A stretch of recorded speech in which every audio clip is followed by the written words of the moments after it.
மெய்ட்லிட்ஸ் நேயர்களுக்கு வணக்கம். நான் டாக்டர் தீபா லாலன். இன்னைக்கு நம்ம என்ன டாபிக் பத்தி டிஸ்கஸ் பண்ண போறோம் அப்படின்னா கந்த சஷ்டி விரதம். இந்த கந்த சஷ்டி விரதம் அப்படின்றது வந்து பாருங்க, 48 நாள் தொடர்ந்து விரதம் இருந்து முருகனை வழிபாடு பண்றவங்க இருக்காங்க. 21 நாள் விரதம் இருந்து வழிபாடு பண்றவங்க இருக்காங்க. 11 நாள் விரதம் இருந்து வழிபாடு பண்றவங்க, 9 நாள் விரதம் இருந்து வழிபாடு பண்றவங்க, 7 நாள் விரதம் இருந்து வழிபாடு பண்றவங்க, கடைசி 6 நாளாவது நாங்க விரதம் இருந்து வழிபாடு பண்ணுவோங்க அப்படின்றவங்க நிறைய பேர் இருக்காங்க.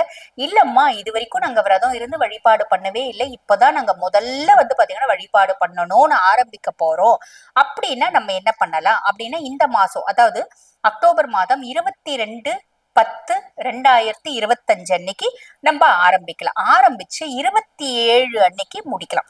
அப்ப 22/10/2025 நான் வந்து பாத்தீங்கன்னா சஷ்டி விரதம் இருக்க ஆரம்பிக்கிறேன்.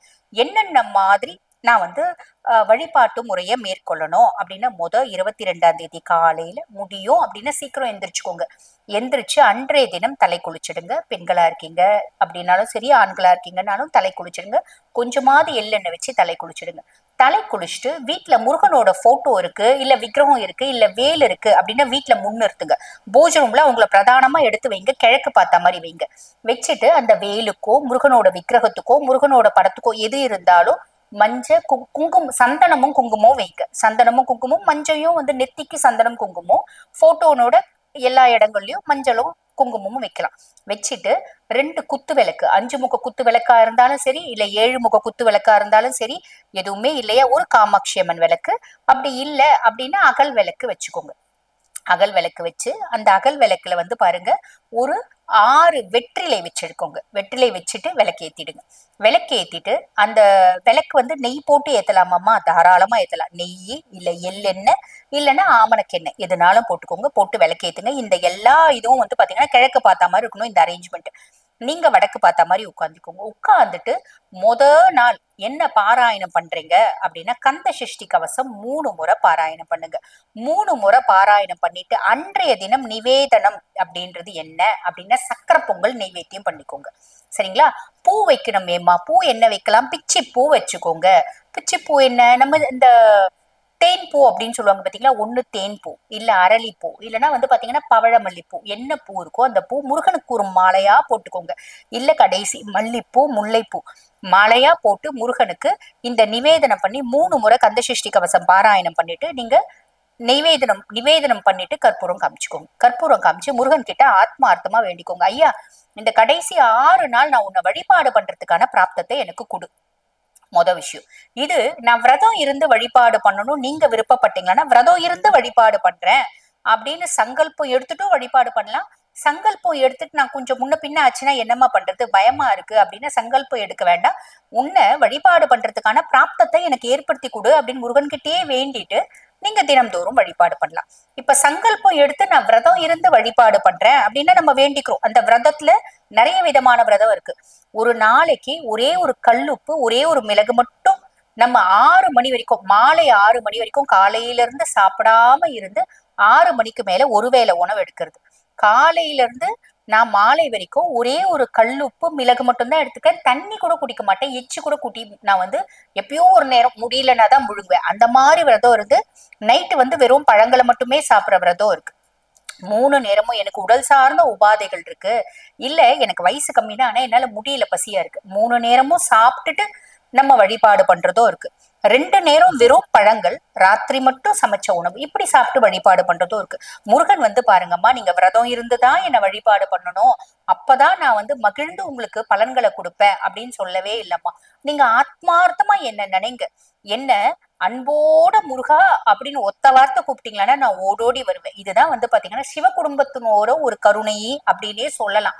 அப்ப விரதம் இருந்து வழிபாடு பண்ற விஷயம் ஏன் வந்துச்சு அப்படின்னா, பொதுவா வந்து பாருங்க, நம்ம இன்றளவும் சில கோயில்களுக்கு போவோம், மேல் சொக்கா இல்லாம, அதாவது மேல் சட்டை இல்லாம வர சொல்லுவாங்க. காரணம் என்ன அப்படின்னா, அந்த கோயில்ல இருக்க அதிர்வலைகள் நம்ம உடம்புல ஊடுருவணும் அப்படின்றதுக்காக.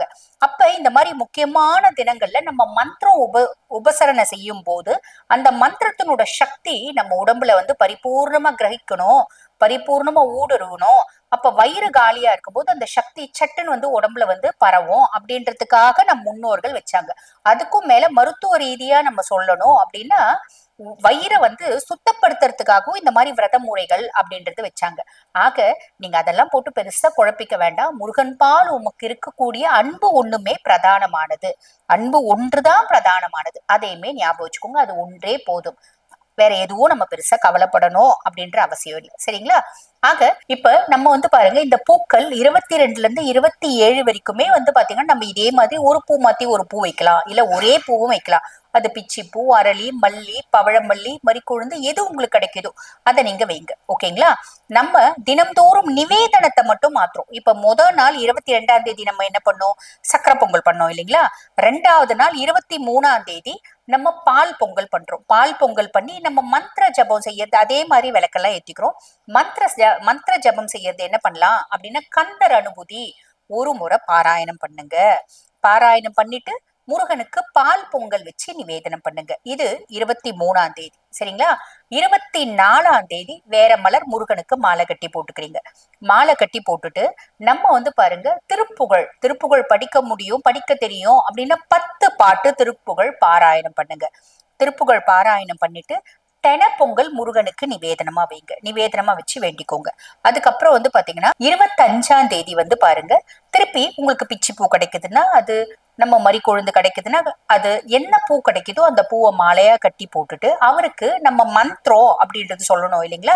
மந்திரம் அப்படின்றது முடியும் அப்படின்னா சண்முக கவசம் பாராயணம் பண்ணுங்க. சண்முக கவசம் 2 முறை பாராயணம் பண்ணிட்டு அவருக்கு நிவேதனம் அப்படின்றது வைக்கணும் இல்லைங்களா? அந்த நிவேதனம் அப்படின்றது பால் பாயசம் நிவேதனமா வச்சுக்கோங்க. வழிபாடு பண்ணுங்க. 26ஆம் தேதி அதே மாதிரி உங்களுக்கு என்ன பூ கிடைக்குதோ அந்த பூ மாலையா போட்டுக்கோங்க. மாலையா போட்டுட்டு அவருக்கு நம்ம மந்திரம் அப்படின்றது படிக்கணும் இல்லைங்களா? அந்த மந்திரம் வேல்மாறல் பாராயணம் பண்ணிக்கோங்க.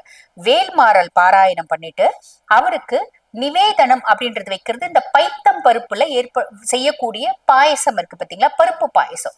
அந்த பருப்பு பாயசம் நிவேதனமா வச்சுக்கோங்க. நிவேதனமா வச்சுட்டு அவருக்கு வழிபாடு பண்ணுங்க. சாஷ்டாங்கமா நமஸ்காரம் பண்ணுங்க. ஆத்மார்த்தமா வேண்டிக்கும். சரிங்களா?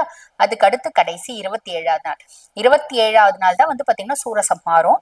அந்த 27ஆவது நாள் நீங்க முடியும் அப்படின்னா உங்களுக்கு என்ன, உங்களுக்கு பாடல் படிக்க முடியுமோ, என்ன கேட்டா திருப்புகழ் பாடல் படிக்கிறது ரொம்ப நல்லது. முடியும்னா திருப்புகழ் பாராயணம் பண்ணுங்க.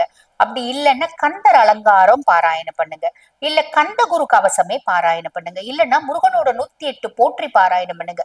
பாராயணம் பண்ணிட்டு அன்றைய தினம் முடியும் அப்படின்னா ஒரு வட பாயசத்தோட நம்ம வந்து முருகனுக்கு நிவேதனம் அப்படின்றது வைக்கிறது நல்லது. ஒரு இனிப்பு, அது இனிப்பு வந்து பாருங்க, பால் கோவாவா இருக்கலாம், இல்லைன்னா பால் கொழுக்கட்டையா இருக்கலாம், இல்லைன்னா கொழுக்கட்டையா இருக்கலாம். ஓகேங்களா? அது வச்சுக்கோங்க. வடை வச்சுக்கோங்க. கூட பாயசம் வச்சுக்கோங்க. நம்ம சாப்பாடு, சாம்பார், பொரியல், பருப்பு, அப்பளம் எல்லாம் வச்சு, ஊறுகாய் எல்லாம் வச்சு முருகனுக்கு நிவேதனம் பண்ணிட்டு காகத்துக்கு நீங்க உணவு அப்படின்றது வைங்க. இந்த மாதிரி நீங்க செய்யறீங்க அப்படின் போது ரொம்ப நல்லது. இந்தந்த பூ தான் வைக்கணுமா, இந்தந்த பதிகங்கள் தான் பாராயணம் பண்ணுமா, இந்த மாதிரி நிவேதனங்கள் தான் வைக்கணுமா அப்படின்னு கேட்டா அந்த மாதிரி எதுவுமே கிடையாதுங்க. உங்க மனசுக்கு எது திருப்தியோ, உங்க வீட்டுல எது இருக்கோ அதை வைங்க. உங்களால என்ன மந்திரம் பாராயணம் பண்ண முடியுமோ பண்ணுங்க. இந்த மாதிரி பண்ணா நல்லது. உங்களுக்கு எது முடியுதோ அதை செய்யுங்க.